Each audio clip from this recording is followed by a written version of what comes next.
ఆ నోట ఉన్నటువంటి బంగారు తల్లి ఆమె ఆ నోట ఈ నోట పడి రతనాల రంగమ్మ చెవిన పడ్డాయట.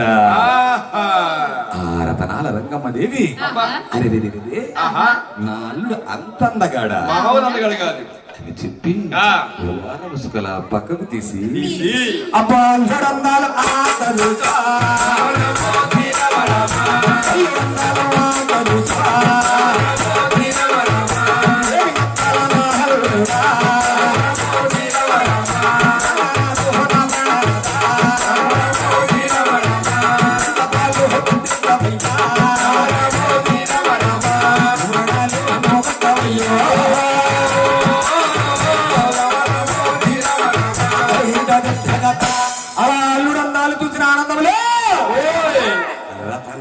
రంగమ్మ దేవి ఎవరిని మరిచిపోయిందయ్యా? అయ్యో శ్రీనివాసుని